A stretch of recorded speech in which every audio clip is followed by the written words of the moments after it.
the Windham Chamber Singers is Maine's best-known choir.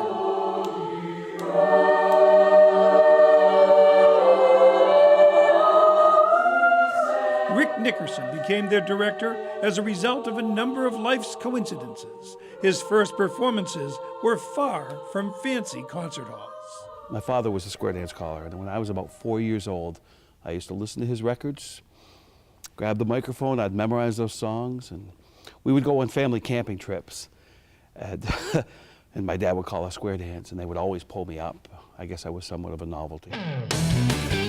Appreciating music and performance early on, Rick set out to be the world's best rock and roller, and indeed played in a top local band called Soundtrack in his late teens and 20s. However, he had an epiphany. In 1980, I went to the All Acoustic Music Festival, and I'll never forget the experience. I remember the precise moment we started a piece by Mozart, and I heard this full choral sound. And you know, I don't know what hit me. I just got this surge throughout my body, and it hasn't stopped since. After graduating from Halton High School, he went on to Maine to study. As a university singer, he needed a passport for a tour of Europe. Had all my documents, went into the post office and said, I need a passport. And the man looked at me and said, well, you're not American. so I had to go and get an actual certificate of citizenship to get my American passport. Rick was born, and much of his family still lives, in the town of Miramichi, and he maintains dual citizenship. When he got to Windham to begin his career in music education, he was greeted by a mixed chorus of 9 girls. He put recruitment in their hands. Back in those days, we used to do the old arena scheduling, where all the classes would be in the gymnasium. It wasn't done by computer. Yeah. So students would come in and they would go to the table of where they wanted to sign up. Yeah. And I had a couple enthusiastic students sitting at my table, and they were just pulling people over, saying, have you thought about being in chorus? They grew to 20, then 100. It's the holiday season. 3 choirs now perform, including the elite Windham Chamber Singers, for kids who wanted the greatest challenge. We are much more interested in creating fine young adults who are respectful members of their community, who are thoughtful members of their community, who are caring members of their community. Although not a competitive choir, in 1995, they received an invitation to compete in a distinguished competition in Vienna, Austria. They decided to sell a CD to try to finance their trip. When I say that today, it boggles my mind because it sounds so ridiculous. But we were so innocent that we didn't know the difference.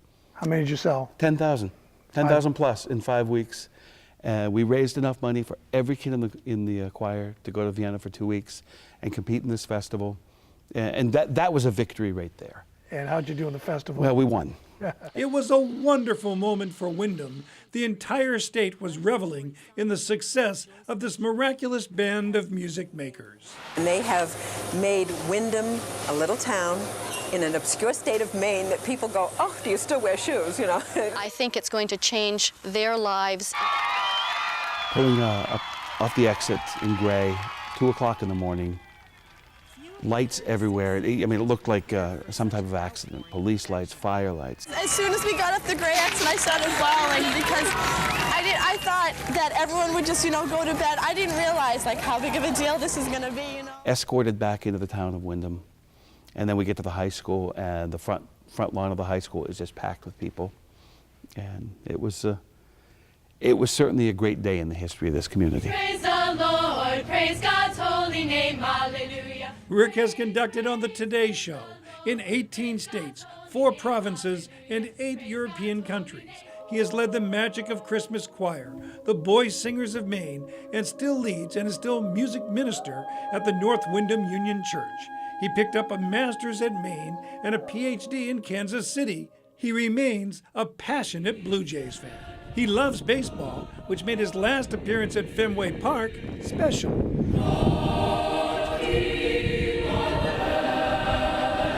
To sing the Canadian national anthem, looking at the Blue Jays lining up there, and thinking of the many games I had watched with my mother.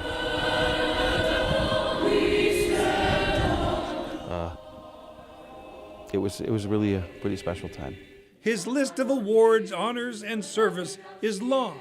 A sought-after conductor and clinician, it breaks his heart to cut a student, and he jokes that his lectures could be called Mistakes I've Made. Never single out a student, or never take away somebody's hope or desire. With students working around the world, including a couple on Broadway, Rick now faces children and even grandchildren of his earliest singers. In 29 seasons, his opus is a gift to them and to all of us, a gift that stirs souls. The gift of great choral music. Isn't that amazing?